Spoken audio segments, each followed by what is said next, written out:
अगला जो इंटरेक्शन हमारे डिस्कशन में आ रहा है यहाँ पर इकोलॉजी में, वो है कमेंसलिज्म। पहले हमने सिम्बायोसिस में या म्यूचुअलिज्म में डिस्कस किया था प्लस प्लस रिलेशन। अब आ गया कमेंसलिज्म। ये कैसा है? Plus zero relation. जैसे ही मैं कहता हूँ प्लस जीरो रिलेशन, तो प्लस जीरो कहने का मीनिंग क्या है वो मेंशन किया है। मतलब एक स्पीशीज को तो फायदा हो रहा है और दूसरी स्पीशीज को ना फायदा है ना नुकसान है। कैसे लिखा है? बेनिफिट फॉर वन स्पीशीज, दूसरी को क्या बताया? न्यूट्रल। न्यूट्रल कहने का मतलब है कि उसको ना फायदा हुआ है ना नुकसान। कमेंसलिज्म में कई सारे एग्जाम्पल्स हैं, उनमें कई सारे एनसीईआरटी के भी हैं, कुछ एक दो बाहर के भी हैं। एग्जाम्पल्स का केस डिस्कस करेंगे और बहुतों पर क्वेश्चन आए हैं एग्जाम में। पहला केस लिया एपीफाइट्स का। पहले मीनिंग बताया तुरंत। जो बच्चा पहले बार ही पढ़ रहा है टर्म्स को, उसको मीनिंग भी पता होना चाहिए। एपीफाइट्स क्या है? Epiphytes are the plants which grow over other plants. ऐसे प्लांट्स हैं जो दूसरे प्लांट्स के ऊपर ग्रो कर रहे हैं, दूसरे प्लांट्स के ऊपर ग्रो कर रहे हैं, उनको कहते हैं एपीफाइट्स। एपी मतलब ऊपर, फाइट मतलब प्लांट। प्लांट के ऊपर ग्रो करने वाले प्लांट हैं वो एपीफाइट कहलाते हैं। क्यों ग्रो कर रहे हैं दूसरे प्लांट के ऊपर? To receive more sunlight. तो इनको यही प्लस है, तो एपीफाइट के लिए प्लस है। दूसरे प्लांट के ऊपर ग्रो कर रहे हैं ताकि इनको ज्यादा सनलाइट मिले। मतलब इसका कि नीचे पर्याप्त सनलाइट नहीं है, ये दूसरे प्लांट के ऊपर ग्रो कर गए, इनको फायदा हो गया, प्लस हो गया। लेकिन ये पैरासाइट नहीं है। सनलाइट तो इसीलिए ले रहे हैं ना कि फोटोसिंथेसिस कर सके, मतलब अपना भोजन खुद बनाएंगे। तो क्लियर मेंशन किया है, these are green and photosynthetic. ये जो एपीफाइट होते हैं ये ग्रीन और फोटोसिंथेटिक है, ये कोई पैरासिटिक प्लांट नहीं है। क्योंकि बच्चे को क्या कंफ्यूजन आता है, सर वो पौधे के ऊपर एक वो बेल फैल जाती है, सर वो अमर बेल, वो केस अलग है। अमर बेल जो है, कस्कुटा जो है, वो पैरासाइट है, पैरासाइट में आएगा वो। ये दूसरे पौधे के ऊपर ग्रो करने वाला एपीफाइट उसका एग्जाम्पल नहीं है, केस अलग है, मिक्स नहीं करना है। तो एपीफाइट बिल्कुल अलग है। और क्लियर मेंशन किया, क्योंकि ये ग्रीन और फोटोसिंथेटिक है, अपना भोजन खुद बना रहे हैं।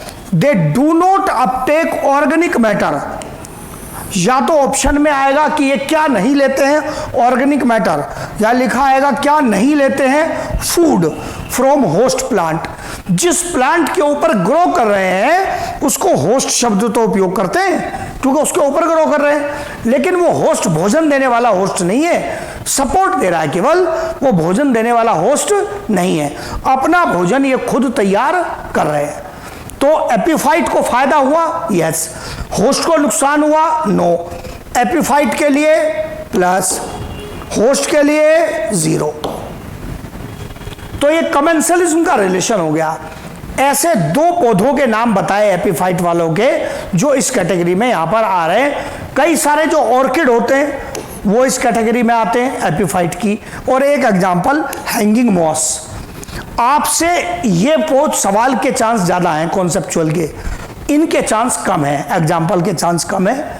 ये एग्जाम्पल एनसीईआरटी वगैरह नहीं देते हैं, पर एपीफाइट की चर्चा आती है तो कॉन्सेप्ट आने के चांस ज्यादा है। इन सब बातों पर ध्यान देंगे। ये पूरी कहानी कवर होने के बाद बच्चे के एक दो सवाल बचते हैं। वो क्या होते हैं? बच्चा अपने दिमाग में क्वेश्चन लाता है तो वो बिल्कुल जायज क्वेश्चन है, सर ये पौधा दूसरे प्लांट के ऊपर ग्रो कर रहा है, तो क्या ये उस पौधे से थोड़े बहुत अमाउंट में वाटर ले सकता है? वैसे तो एपीफाइट एयर से मॉइस्चर लेते हैं, लेकिन फिर भी अगर कहीं कनेक्टिविटी है तो थोड़ा बहुत मॉइस्चर ले सकता है होस्ट प्लांट से। पर मॉइस्चर लेने के कारण, वाटर लेने के कारण, और अगर उस वाटर में थोड़े बहुत मिनरल भी चले गए तब भी पैरासाइट नहीं माना जाएगा। क्योंकि बायोलॉजी है इसमें, एकदम यहां पर पत्थर की लकीर खींचना मुश्किल काम होता है कि जी कुछ भी नहीं जाएगा, मॉइस्चर वगैरह थोड़ा बहुत जा सकता है, लेकिन मॉइस्चर जाने के बावजूद भी, वाटर मिनरल का कुछ अमाउंट जाने के बावजूद भी, होस्ट टू एपिफाइट जाने के बावजूद भी ये एपिफाइट पैरासाइट कंसीडर नहीं होगा, क्योंकि पानी के आधार पर किसी को पैरासाइट नहीं माना जा सकता। पानी तो सभी पौधे मिट्टी से ले रहे हैं, तो क्या वो पैरासाइट हो जाएंगे? मिनरल भी सभी पौधे मिट्टी से ले रहे हैं, तो क्या वो पैरासाइट हो जाएंगे? सो इनऑर्गेनिक कंटेंट मतलब मिनरल, वाटर, ये किसी को पैरासाइट कहने का जस्टिफाइड आधार नहीं है। इसलिए मैंने यहां भी मेंशन किया था कि क्या कुछ ऑर्गेनिक जा रहा है ना, इनऑर्गेनिक थोड़ा बहुत जा सकता है, यस, फिर भी वो कमेंसलिज्म ही कंसीडर होगा, पैरासाइटिज्म कंसीडर नहीं होगा। पूरा कॉन्सेप्ट बताया एपिफाइट्स का, पूरी सारी थ्योरी भी यहां लिखी है और एक एक चीज एक्सप्लेन कर दी है। अगले केस पर जाऊंगा फिर। अगला केस आ गया, कमेंसलिज्म में चल रही है सब कहानी। Case B in commensalism, lianas. बहुत फ्रीक्वेंटली पूछा गया क्वेश्चन है ये, नीट में कई बार आया हुआ। इनको वुडी क्लाइंबर्स भी कहते हैं, और थोड़ा बहुत शब्द बदलेगा तो आपको पुराने क्वेश्चन में मिलेगा वुडी वाइन्स। वाइन्स मतलब बेल, VINES लिखा है, वुडी वाइन्स। कुछ लोग तो क्वेश्चन ही ठीक से नहीं पढ़ते हैं, WINE नहीं लिखा है, वो वाला वाइन नहीं लिखा है, VINES लिखा है, वाइन्स। ये बेल होती है, बेल वाले पौधे। लेकिन वुडी मतलब इनका जो स्टेम होता है जो क्लाइंब करता है वो सॉफ्ट वाला नहीं है, वो उसमें के अंदर भी सख्त लकड़ी होती है, तो ये वुडी क्लाइंबर्स कहलाते हैं, वुडी क्लाइंबर्स या वुडी वाइन्स कहलाते हैं। Technical term lianas. Rooted in soil, ये मैंने क्यों लिखा? क्योंकि मैं इसे एपिफाइट से अलग करना चाहता हूं। एपिफाइट दूसरे पौधे के ऊपर उग रहा था, ये उसके ऊपर जाने के लिए सपोर्ट तो लेगा, लेकिन ये मिट्टी में है। यहां जो इसकी जड़ है, वो जड़ जो है वो मिट्टी के अंदर है, यहां मिट्टी के अंदर जड़ है, यहां से ये ग्रो करके जा रहा है। फिर कहता है दे climb with the help of tall trees, ये टॉल ट्रीज की हेल्प से क्लाइंब करते हैं। स्टेम वुडी जरूर है वुडी क्लाइंबर का, ये वुडी क्लाइंबर, ये जो ग्रीन दिख रहा है, सांप नहीं है कि सांप लिपटा हुआ पेड़ पे, नहीं, सांप नहीं लिपटा हुआ है, ये बेल जा रही है, और ये होस्ट ट्री है जिसकी सपोर्ट ली गई है। किस पर्पज के लिए? अगेन यहां पर भी क्या, सनलाइट। तो ये जो वुडी क्लाइंबर है इसके लिए प्लस है, क्या लेने गया है ये ऊपर? सनलाइट। घने जंगलों में उगते हैं, ये सवाल बड़ा रिपीटेड क्वेश्चन, इंपॉर्टेंट पॉइंट, कि वुडी क्लाइंबर्स, वुडी वाइन्स कहां पाए जाते हैं? ट्रॉपिकल रेन फॉरेस्ट्स में। ये सबसे घने जंगल होते हैं, इतने घने जंगल के नीचे पर्याप्त लाइट नहीं आती है, इसलिए यहां पर इस प्रकार की बेल काफी पेड़ों पर पाई जाती है। तो फिर वही एग्जाम्पल आया, यहां पर मेथड आया बाउहिनिया टिनोस्पोरा का। मैंने पहले भी कहा था उधर भी एग्जाम्पल का महत्व कम था, इधर भी कम है। बाउहिनिया टिनोस्पोरा तक जाने के चांस कम है। आपसे जो पूछेगा, कॉन्सेप्ट पूछेगा, woody vines, lianas, woody climbers, they are found in tropical rain forest. फिर उसके बाद क्वेश्चन में कहेगा कि ये क्या है, पैरासाइट है? नहीं, कमेंसल्स है। वुडी क्लाइंबर के लिए प्लस है, होस्ट ट्री के लिए 0 है। अगेन बच्चे का क्या सवाल आता है, सर ये ऊपर जाएगा, क्या पौधे की लाइट नहीं रोक लेगा? ना, उसमें एपिफाइट में भी कहते हैं कई बार बच्चे कि पौधे की लाइट रोक लेगा, नहीं, वैलिड पॉइंट नहीं है। लाइट बहुत पर्याप्त है, जितनी लाइट नेचर में उपलब्ध है पौधे उसका काफी कम भाग ही फोटोसिंथेसिस में उपयोग कर पाते हैं। अगर एक सामान्य दिन है तो लाइट की कोई कमी नहीं है, इसलिए इस प्रकार की बात नहीं आती है। तो वुडी क्लाइंबर के लिए प्लस है और होस्ट ट्री के लिए क्या है? 0 है। आपने इस प्रकार की जो बेल होती है पौधों पर, उनको कभी कभी किसी सीरियल मूवी में देखा होगा। जैसे अगर आप याद करें, आपने कभी कोई कार्टून टाइप या कोई एनिमेशन देखा हो, मोगली टाइप, उसमें वो जो मोगली वाला बच्चा होता है वो पेड़ पे बेल पकड़ के छलांग लगाता रहता है इधर से उधर, या किसी में वो टार्जन छलांग लगाता रहता है, इधर से रस्सी जैसी बेल पकड़ी और चिल्ला रहा है। तो क्या लग रहा है, जंगल में वहां कोई रस्सी बांधने गया था? जंगल में कोई रस्सी बांधने नहीं गया था। वहां ये बेल होती है। हाँ, मेरे एग्जाम्पल का मतलब है, बिना मतलब में कुछ नहीं बोलता हूं।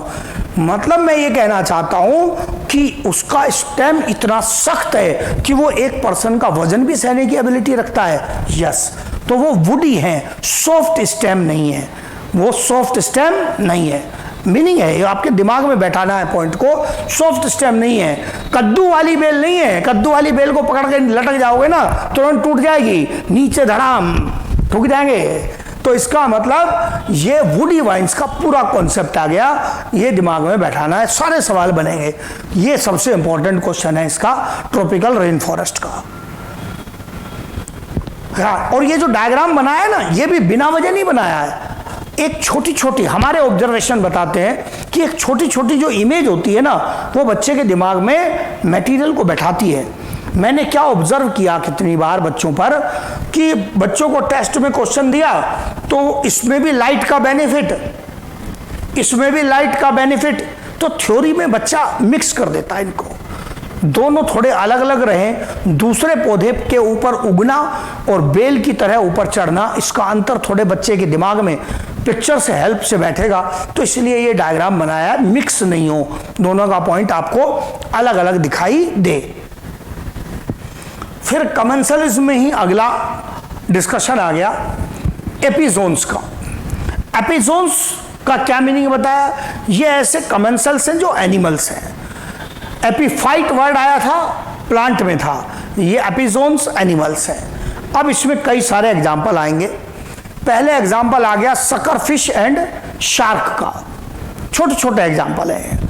ये जो सकर फिश होती है, ये शार्क की बॉडी पर अपने माउथ के सकिंग ऑर्गन्स को यूज करते हुए चिपक जाती है, शार्क की बॉडी पर चिपक जाती है।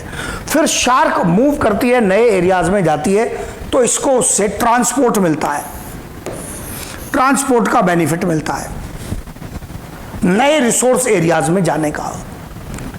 ये तो एग्जैक्ट आंसर है। सकर फिश के लिए प्लस है, शार्क के लिए 0 है। मतलब इसने शार्क की बॉडी से कोई भोजन नहीं लिया, सकर फिश ने। बच्चों के और सवाल क्या क्या होते हैं, सर ये सकर फिश को ट्रांसपोर्ट की क्या जरूरत है, खुद ही तैर लेती। बहुत डिटेल में जाएं अगर, जो इकोलॉजी नहीं होगी, फिर वो सकर फिश का डिटेल स्टडी हो जाएगा कि सकर फिश में स्विमिंग ब्लैडर नहीं होता है, इसके कारण इसमें लॉन्ग डिस्टेंस स्विमिंग की एबिलिटी नहीं है, जिसके कारण इसको सपोर्ट की जरूरत पड़ रही है। शार्क की बॉडी पर अटैच होकर ये दूर तक जा रही है। और सवाल बच्चों के, फिर वो बच्चों की अपनी मनोहर कहानियां वाली, सर ये शार्क इसको खा नहीं जाएगी क्या? कैसे खा जाएगी? उसकी बॉडी पर चिपकी हुई है। मतलब अगर किसी की बॉडी पर चिपकी हुई है, शार्क की बॉडी पर सकरफिश चिपकी हुई है, मतलब अगर ऐसी कंडीशन है कि यहां कुछ चिपका हुआ है, जैसे ये सकरफिश है, तो मैं इसको कैसे खा जाऊंगा? कितना घूम लूं, कैसे पहुंचूंगा वहां पे? तो कोई मतलब ही नहीं है। फिर सर कभी तो अलग हटेगी। अरे कभी तो अलग हटेगी का क्या मतलब है? तो कभी अलग हटेगी तो उसको बता के थोड़ी हलेगी, उनको ta-ta bye bye, I am going, come and eat me, चुपचाप अलग हो जाएगी।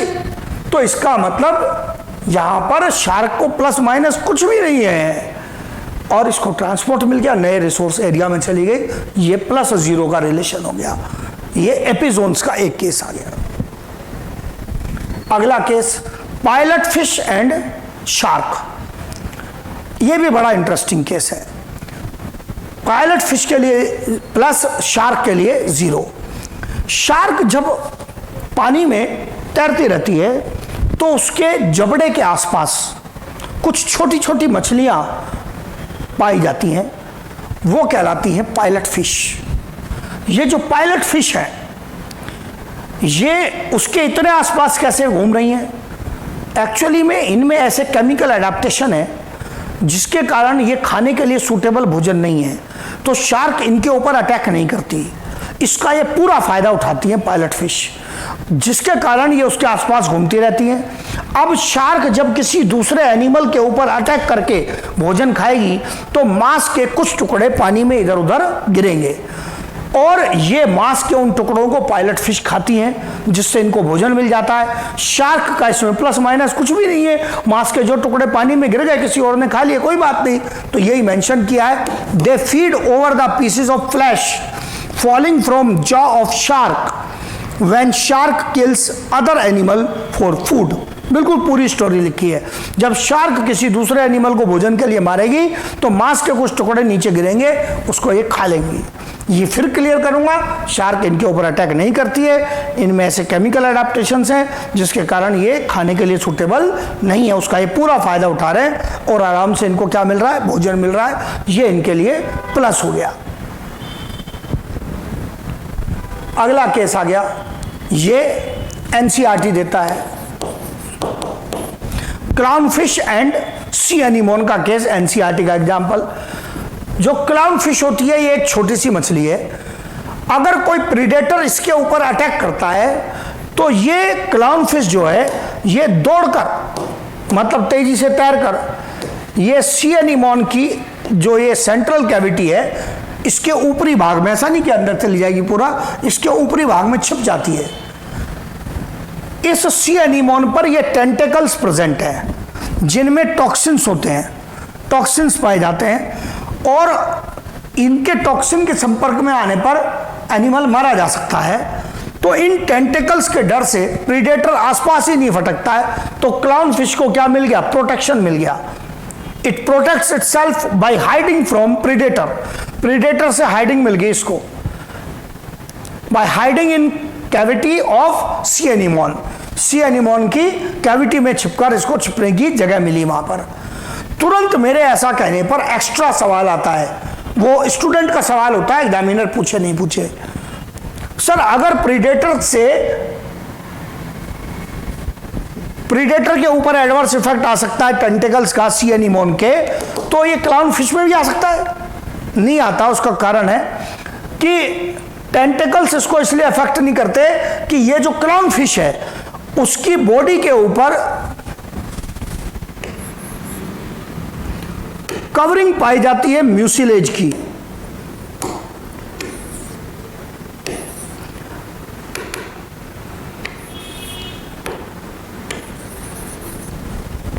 उसकी बॉडी के ऊपर कवरिंग पाई जाती है म्यूसिलेज की, और इस म्यूसिलेज कवरिंग के कारण जो डंक होते हैं, स्टिंग होते हैं टेंटेकल्स के, वो उसकी बॉडी में अंदर जा ही नहीं पाते।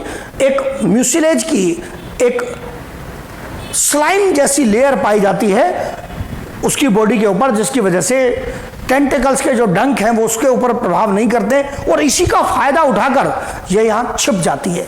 मतलब ये कुछ इस प्रकार से है जैसे अगर किसी के अपनी बॉडी पर कांटे इफेक्ट ना करें तो कांटों वाली झाड़ी में जाके छिप जाओ ताकि कोई अटैक नहीं करे, इस प्रकार की कंडीशन है। तो उसकी अपनी बॉडी पर टेंटेकल्स असर नहीं कर रहे तो वो जाकर उन टेंटेकल्स की शरण में छिप गई है ताकि कोई प्रीडेटर अटैक ना करे। इससे इसको फायदा हो गया क्लाउन फिश को, इसके लिए प्लस है। इसमें सी एनीमोन का प्लस माइनस कुछ भी नहीं है, जीरो है। तो ये आंसर आ गया, कमेंसलिज्म में एग्जाम्पल आ गया यहाँ पर। फिर इसके बाद अभी और कमेंसलिज्म की कहानी चलेगी जी, और एग्जाम्पल आ गया ई कोलाई एंड ह्यूमंस, बड़ा रेगुलर एग्जाम्पल है ई कोलाई और ह्यूमंस का। ई कोलाई और ह्यूमंस में ह्यूमन के लिए जीरो है। हमारी बॉडी में एलिमेंट्री कैनाल में, इंटेस्टाइन में पाए जाते हैं क्या, ई कोलाई बैक्टीरिया। जहां पर ये रह रहे हैं इनको मिल रहा है फूड एंड शेल्टर, तो इनके लिए तो प्लस हो गया। हमारे लिए माइनस क्यों नहीं माना गया? इसलिए माइनस नहीं माना गया कि वो जाने वाली फूड की जो मात्रा है वो इतनी कम है कि वो हमारे सर्वाइवल या ग्रोथ पर कोई एडवर्स इफेक्ट नहीं डालती, और ई कोलाई डिजीज कॉजिंग नहीं है। इस वजह से ये ई कोलाई के लिए प्लस और ह्यूमंस के लिए जीरो। ये इंटरेक्शन यहां पर कमेंसलिज्म का इंटरेक्शन आ गया। इस बात का ध्यान रखना है कि ये जो ई कोलाई है ये हमारी बॉडी के अंदर विटामिन सिंथेसिस में भी हेल्प करती है, मतलब इससे हमें कुछ फायदा पहुंचता है। तो कुछ बच्चे क्या करते हैं, जब जूलॉजी में वो ये पॉइंट पढ़ते हैं तो वो लाते हैं मेरे पास, सर हमें भी कुछ फायदा तो हुआ, तो इधर जीरो क्यों लिखा है, प्लस लिखो सर, प्लस प्लस करो। देखो ये फायदा इतना माइनर है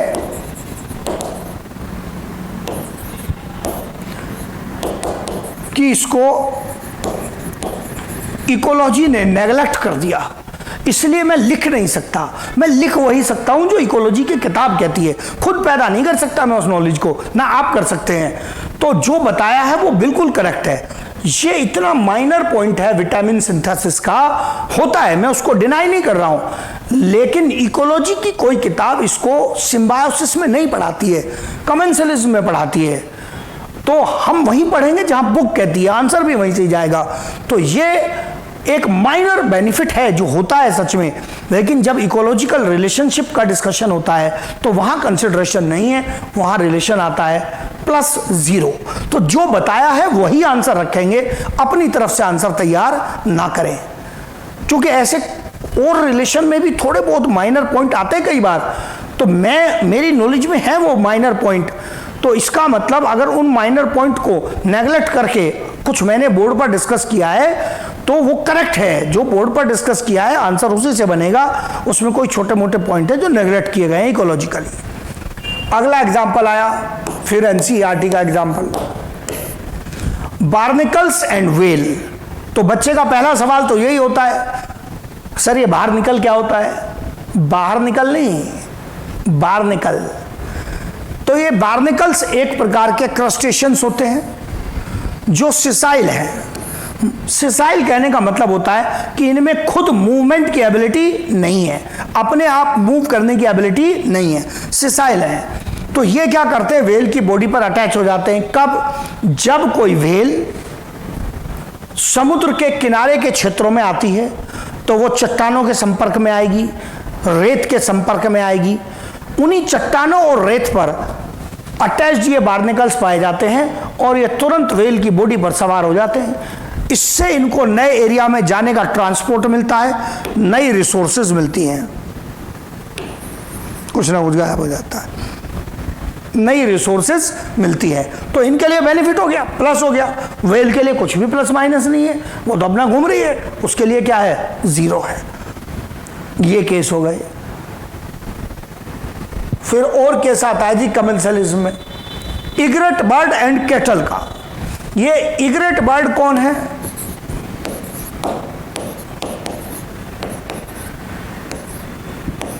जो इग्रेट बर्ड्स हैं ये बगुले हैं।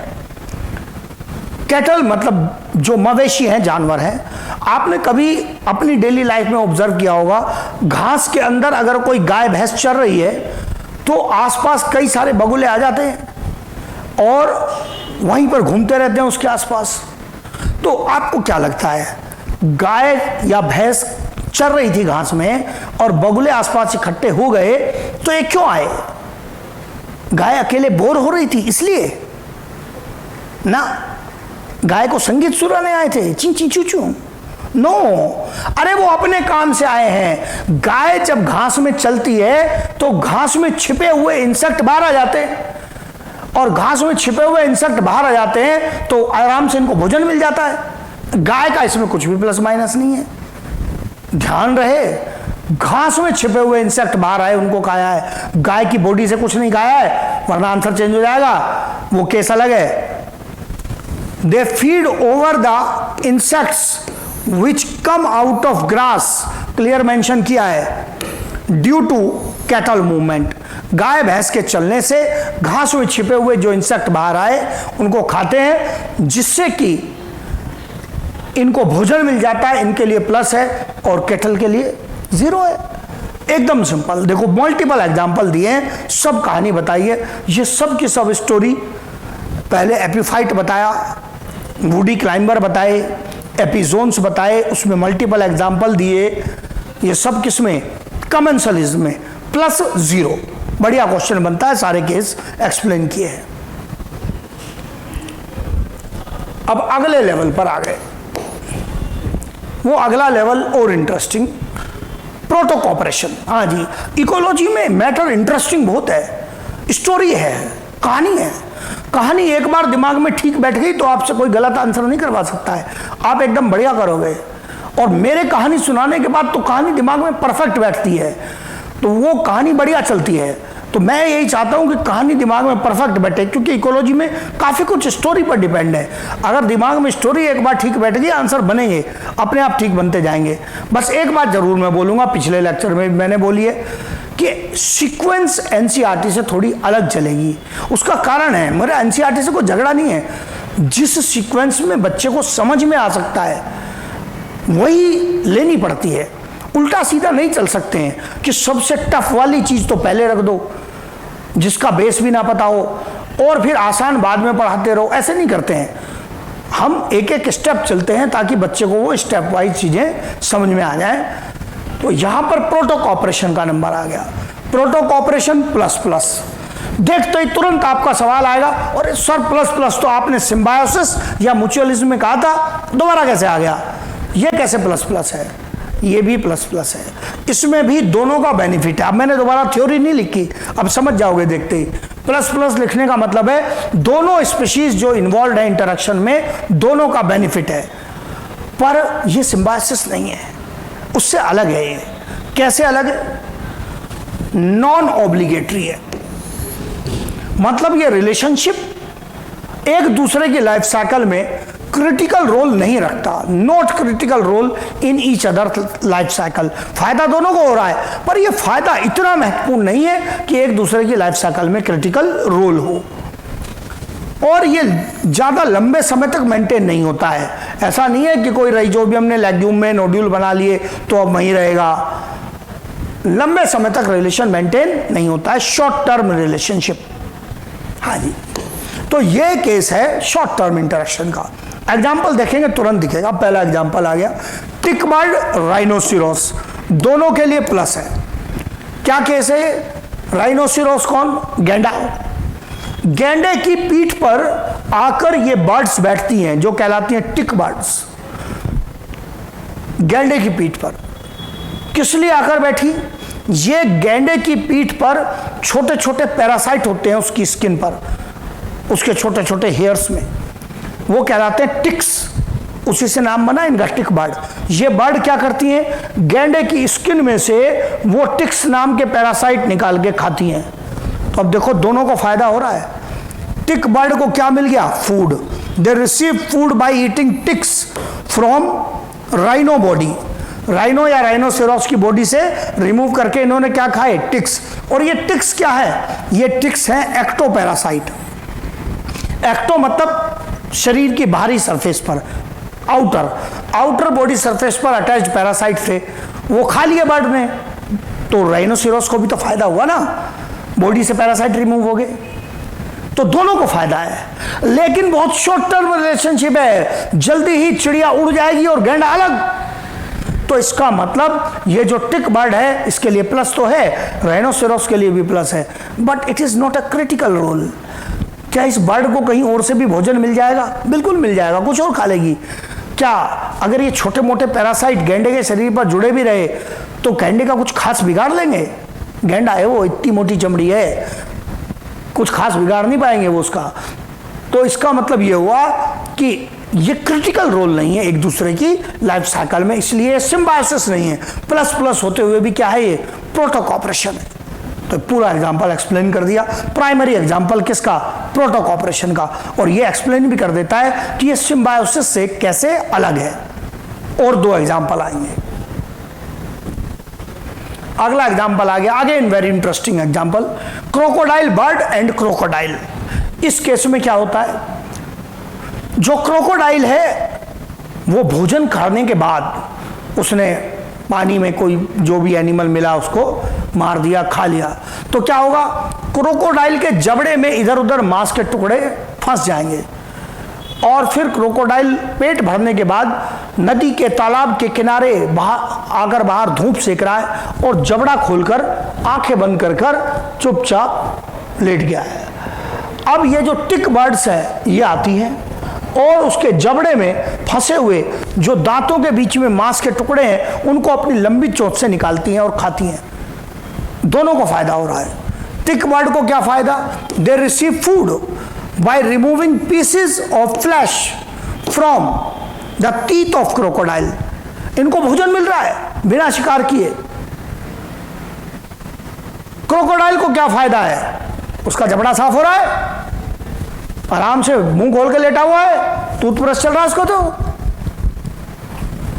इसका मतलब दोनों को फायदा हुआ है। लेकिन ये इतना क्रिटिकल नहीं है कि सिम्बायोसिस में रख दिया जाए, प्लस प्लस होने के बावजूद भी। इसलिए कहाँ इसके लिए नया कैटेगरी बनाई गई, प्रोटोकॉपरेशन का केस है ये।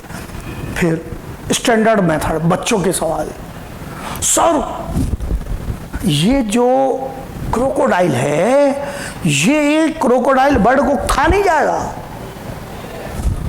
अरे भैया, क्रोकोडाइल ने अभी खाना खाया है, तभी तो जबड़े में मांस फंसा है, पेट भरा हुआ है क्रोकोडाइल का। जंगल में जानवर ऐसे फालतू में शिकार नहीं करता है, पेट भरा हुआ उसका, फालतू में अटैक नहीं करता है। पढ़ोगे आगे प्रेडेशन में, जानवर बिना वजह अटैक नहीं करता है। जंगल में ऐसा थोड़ी होता है कि टाइगर ने अभी खाना खाया है, पेट भरा हुआ है, सामने से हिरण का झुंड जा रहा है, उसने देखा अच्छा हिरण का झुंड जा रहा है, लेकिन पेट तो भरा हुआ है, क्या करूं?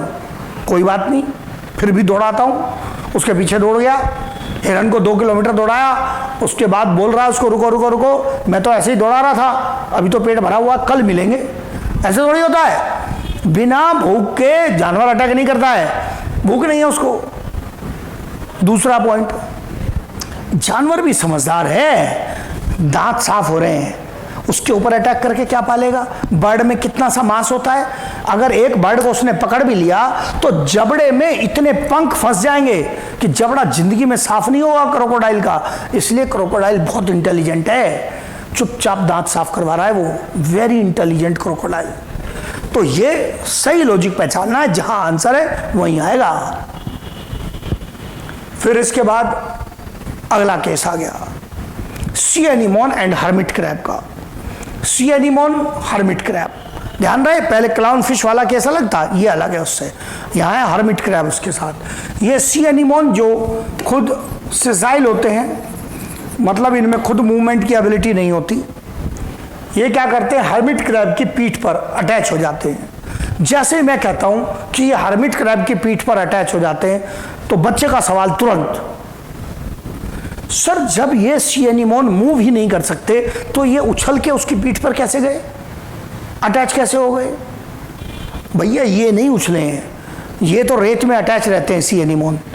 ये जो हर्मिट क्रैब है, ये छिपने के चक्कर में नीचे रेत में घुस जाते हैं और सी एनीमोन को मौका मिल जाता है, पीठ पर चिपक जाता है। फिर उसके बाद जब क्रैब आगे चलेगा तो सी एनीमोन को भी ट्रांसपोर्ट मिलेगा, इसकी पीठ पर चिपक गए। ये सी एनीमोन, ये हर्मिट क्रैब। इससे सी एनीमोन को फायदा ट्रांसपोर्ट, क्रैब को फायदा प्रोटेक्शन। जब तक सी एनीमोन इसकी बॉडी पर अटैच्ड है, इन टेंटिकल्स के कारण कोई प्रीडेटर अटैक नहीं करेगा। कहा था ना इनमें टॉक्सिन होते हैं, तो कोई अटैक नहीं करेगा। दोनों को फायदा है, प्रोटोकॉपरेशन प्लस प्लस। लेकिन सिम्बायोसिस नहीं है, क्योंकि ये लॉन्ग टर्म इंटरेक्शन नहीं है, जिसके कारण प्रोटोकॉपरेशन में आएगा। अब ये मैंने बता दिया प्रोटोकॉपरेशन में। ये सवाल जब नीट में आया तो वहां बड़ा धोखा किया गया बच्चे के साथ, चालाकी की गई। सी एनीमोन हर्मिट क्रैब का रिलेशन पूछा और वहां पर प्रोटोकॉपरेशन ऑप्शन ही नहीं दिया। आंसर क्या गया? कमेंसलिज्म। आंसर गया कमेंसलिज्म। लॉजिक दूंगा, पहले आंसर याद करेंगे। क्या लिखा है मैंने स्टार लगाकर? इन दिस केस, इस केस में सी एनीमोन हर्मिट क्रैब के केस में प्रोटोकॉपरेशन इज मोस्ट अप्रोप्रिएट आंसर। अगर ये ऑप्शन है तो ये आंसर है बिना किसी डाउट के, जो पढ़ाया है वो करेक्ट है। But if epsilon naught available, अगर ये ऑप्शन नहीं है, देन कंसीडर कमेंसलिज्म। तब अगला आंसर किसको कंसीडर करेंगे? कमेंसलिज्म को करेंगे। आप कहेंगे कमेंसलिज्म क्यों माना, सिम्बायोसिस क्यों नहीं माना? ये ऑब्लिगेटरी रिलेशन नहीं है। कमेंसलिज्म किस लिए माना जाएगा? इसलिए माना जाएगा कि हर्मिट क्रैब को जो प्रोटेक्शन मिल रहा है वो बहुत कम समय के लिए है। ये भी पता नहीं है कि इस समय खतरा है भी या नहीं, तो इसको नेग्लेक्ट किया जा सकता है, जिसकी वजह से ये +0 माना जा सकता है। कुछ पुरानी किताबें हैं जो इसको इसी तरह लिखती हैं और उसी के आधार पर नीट ने इसको आंसर दे दिया, क्या? कमेंसलिज्म। तो मैं क्लियर बोलता हूं, अगर प्रोटोकॉपरेशन ऑप्शन में है आंसर जाएगा, ऑप्शन में ही नहीं है तो अगला आंसर कमेंसलिज्म जाएगा। सिम्बायोसिस नहीं जाएगा। पूरे दबाव के साथ बोल रहा हूं क्योंकि मार्केट में एक दो किताबें हैं जो इसका आंसर सिम्बायोसिस छाप के रखती हैं। नीट में जो आंसर गया था वो सिम्बायोसिस नहीं गया था। आप प्लस प्लस के चक्कर में गुमराह नहीं हो, आंसर गया था कमेंसलिज्म। वही आपको पढ़ाया जा रहा है, वही आपको मटेरियल में दिखेगा, इसलिए जो बताया है वो करेक्ट है एकदम। मार्केट में भी कोई किताब आपको इसको सिम्बायोसिस बोल दे वो करेक्ट नहीं है, पहले ही सच आपको बता दिया है क्लियर। तो ये कमेंसलिज्म का केस माना जा सकता है प्रोटोकॉपरेशन के बाद। प्लस प्लस की सारी कहानी यहाँ पर ये आपके ले ली हमने।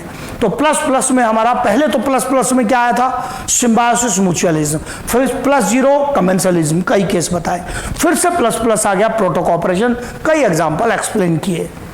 अब कुछ एक्स्ट्रा इंफॉर्मेशन आएगी इन इंटरेक्शन से। वो एक्स्ट्रा इंफॉर्मेशन ये आ गई एक नोट में। ये टर्म छोटी क्लास में भी आपने पढ़ा होगा, स्कैवेंजर्स। स्कैवेंजर्स क्या होते हैं, मरे हुए जानवर का मांस खाते हैं। ऐसे मरे हुए जानवर का मांस खाते हैं जिसको इन्होंने नहीं मारा है, मतलब स्कैवेंजर ने नहीं मारा है। तो कैसे मेंशन किया है मैंने, they eat the flesh of dead animals not killed by them. ऐसे डेड एनिमल का मांस खाते हैं जिसको इन्होंने किल नहीं किया है। वो या तो किसी प्राकृतिक कारण से मर गया या किसी और प्रीडेटर ने मारा खाया, बाकी बचा हुआ मांस छोड़ दिया, ऐसे कारण रहे होंगे। अब वो जो मांस पड़ा है फालतू, उसको ये स्कैवेंजर्स खा रहे हैं। Scavengers are not predate, scavenging is not predation. मतलब स्कैवेंजर के रूप में खाना खाना, स्कैवेंजिंग करना प्रीडेशन नहीं है। प्रीडेशन क्या होता है, ये शिकार करना है।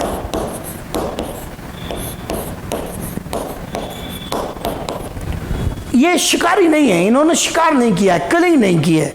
मांस जरूर खा रहे हैं लेकिन शिकार करके नहीं है। तो ये दो बातों का अंतर पहचानना है। कैसे, एग्जाम्पल वल्चर्स, सबसे प्रोमिनेंट एग्जाम्पल, जो गिद्ध होते हैं। मेरे यहां हिंदी लिखने का कुछ महत्व है। वल्चर अलग है और जो ईगल होता है या बाज वो अलग है। जो ईगल है, बाज है, वो तो प्रीडेटर है।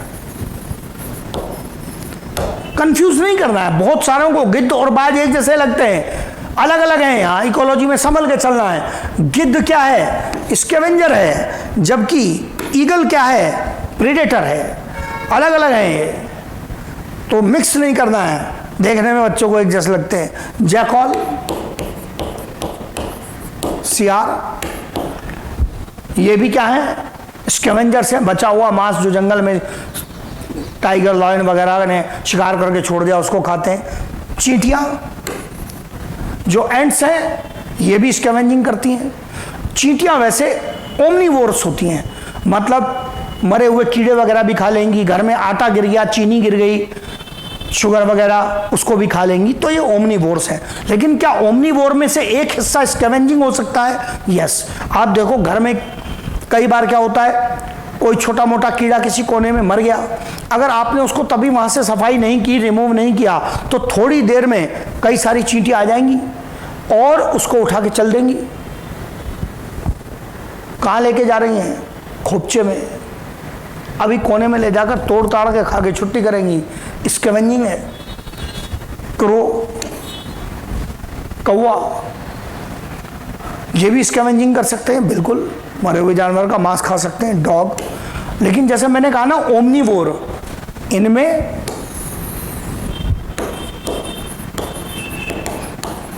ये तीनों ही क्या है, ओमनीवोर्स में आ रहे हैं। तो क्या ओमनीवोर में से एक हिस्सा स्कैवेंजिंग हो सकता है? यस। तो मैं ये नहीं कह रहा हूं कि ओमनी कुछ और खा नहीं सकते, ये तीनों हैं जो कुछ और भी खा सकते हैं, लेकिन ओमनीवोर में से ये एक पार्ट जो है, क्योंकि ओमनीवोर तो मल्टीपल टाइप से भोजन ले रहा है ना, उसका एक हिस्सा क्या हो गया, स्कैवेंजर हो गया। तो कई सारे ऐसे ओमनीवोर्स हैं जो स्कैवेंजर के एग्जाम्पल में भी आते हैं। क्राइटेरिया अलग अलग है ना, क्योंकि ओमनीवोर तो बड़ा शब्द है, उसमें तो मल्टीपल टाइप की फीडिंग आएगी, उनमें से एक स्कैवेंजिंग भी हो सकता है। स्कैवेंजर पर एक और क्वेश्चन बनता है। ये जो स्कैवेंजर्स होते हैं ये क्लीनिंग एजेंट्स कहलाते हैं। जंगल में जानवर मर गए, उनको खा के मांस को समाप्त करना ताकि वहां फालतू में इधर उधर गलन सड़न ना रहे, ये काम स्कैवेंजर्स का है। गिद्ध खा के समाप्त कर देंगे जानवर को, मरे हुए को, तो गलन सड़न कम फैलेगी। इसके कारण ये क्लीनिंग एजेंट्स भी कहलाते हैं, नेचुरल सिस्टम के क्लीनिंग एजेंट्स के रूप में भी स्कैवेंजर्स जाने जाते हैं। ये सब सवाल आ गए स्कैवेंजर्स के, सारी कहानी आ गई। फिर इसके बाद फिर एक्स्ट्रा पॉइंट आया ये हेलोटिज्म का, अलग शब्द है, एनसीईआरटी से थोड़ा आगे जाकर है। हेलोटिज्म कहलाता है मास्टर एंड स्लेव रिलेशनशिप। यहां मास्टर शब्द का अर्थ वो पढ़ाने वाला मास्टर नहीं है कि मैं पढ़ा रहा हूं मैं आ गया, नहीं। यहां मास्टर शब्द का जो अर्थ है वो है स्वामी। हाँ, हिंदी जानबूझकर लिखी है, स्लेव मतलब दास, तो हिंदी बनती है इसकी स्वामी दास संबंध। मतलब इस रिलेशनशिप में एक जो है, जो स्वामी कहला रहा है, वो रिलेशनशिप का कंट्रोलर है, मेन कंट्रोलर है उसका। मतलब दोनों का रोल आपको ध्यान से पढ़ेंगे तो बराबर नहीं है, इसका मतलब एक का कंट्रोल ज्यादा है, तो ये कहलाता है स्वामी दास संबंध, master slave relationship, helotism. Example lichens. पढ़ते ही तुरंत आप कहेंगे और सर लाइकेंस तो हमने सिम्बायोसिस में पढ़ा था, प्लस प्लस इंटरेक्शन था। वो बात आज भी सच है, एनसीईआरटी उतना ही लेवल पढ़ाता है, ये लेवल अगला है। इसका क्वेश्चन आएगा तो उसमें स्टोरी कुछ ऐड होगी, तब बनेगा आंसर हेलोटिज्म। क्या ऐड होगी दिखेगा। लाइकेंस दोनों का एग्जाम्पल है। लाइकेंस में दो पार्ट बताए थे, फंजाई एंड एल्गी। क्या दोनों को प्लस है? बिल्कुल, आज भी प्लस है, उसमें कोई बदलाव नहीं है। लेकिन इस प्लस में कहानी क्या जुड़ी? एल्गी ने भोजन बनाया, फोटोसिंथेसिस किया, ये फाइकोबायोंट कहलाया था। फंजाई ने भोजन नहीं बनाया, फिर भी इसका सर्वाइवल बेटर है। क्यों? जो भी एल्गी लाइकन में पाए जाते हैं उनमें सेक्सुअल रिप्रोडक्शन नहीं होता। मैं केवल उन एल्गी की बात कर रहा हूं जो लाइकन में पाए जाते हैं, सारी एल्गी की बात नहीं कर रहा हूं, केवल उन एल्गी की बात हो रही है जो किसमें पाए जाते हैं? लाइकेंस में। तो ये लिखा यहां पर मैंने मेंशन किया, algae present in lichens do not show sexual reproduction. जो एल्गी लाइकेंस में प्रेजेंट है वो सेक्सुअल रिप्रोडक्शन शो नहीं करते हैं। क्या मीनिंग बना इसका? मतलब इसको प्लस तो है, लेकिन इसकी लाइफ साइकिल उतनी अच्छी नहीं चल रही है जितनी चलनी चाहिए। लाइफ साइकिल का मजा कौन ले रहा है यहाँ? फंजाई। इसीलिए क्या कह रहा है इस रिलेशनशिप में? मास्टर। क्योंकि यहां पर इसको न्यूट्रिशन भी मिल रहा है, फूड भी मिल रहा है। एल्गी से फूड तो मिल ही रहा है, हाँ इसने बदले में कुछ दिया है, लेकिन उसको उतना बेनिफिट नहीं मिला जो मिलना चाहिए था। यहां इसने क्या दिए थे? पहले बताया, वाटर एंड मिनरल्स दिए थे। लेकिन यहां क्या हुआ? सेक्सुअल रिप्रोडक्शन, जो कि एक इंपॉर्टेंट पार्ट है लाइफ साइकिल को पूरी करने का, वो फंजाई में चला है, एल्गी में नहीं चला है। इसलिए एल्गी को भोजन बनाकर फंजाई को देने का दास माना गया। लाइकन में सामान्य आंसर सिम्बायोसिस। हेलोटिज्म आंसर कब जाएगा? जब मास्टर एंड स्लेव शब्द का उपयोग हो या बताया गया हो कि एल्गी के अंदर सेक्सुअल रिप्रोडक्शन प्रेजेंट नहीं है, तब आंसर हेलोटिज्म जाएगा। वरना तो सामान्य आंसर क्या है? सामान्य आंसर तो वही है जो एनसीईआरटी का लेवल है, सिम्बायोसिस। ये पॉजिटिव इंटरेक्शंस की सारी कहानी, सामान्य इंटरेक्शन प्लस एक्स्ट्रा पॉइंट, हमारी पॉजिटिव इंटरेक्शन जो हमने लिया था पार्ट ए, वो पूरी हो गई है। सभी केस बताए हैं। इंटरेक्शंस का एनसीईआरटी का जो पेज नंबर है वो भी आपको पहले बता रखा है, और वहीं पर आपको ये केसेस पढ़ने हैं। हाँ, एनसीईआरटी में सारे केस नहीं है, मैंने उससे थोड़े से एक्स्ट्रा ऐड किए हैं। सबके क्वेश्चंस आपको मिलेंगे एग्जाम में आए हुए। ऐसे कई क्वेश्चंस हैं जो एनसीईआरटी ने एग्जाम्पल्स में दिए नहीं है। हमने दोनों का कॉम्बिनेशन डिस्कस किया है, अच्छे से सारी चीजें बताई हैं। इसको देखेंगे प्लस एनसीईआरटी को कवर करेंगे और इससे आपका सारा मटेरियल कवर हो जाएगा।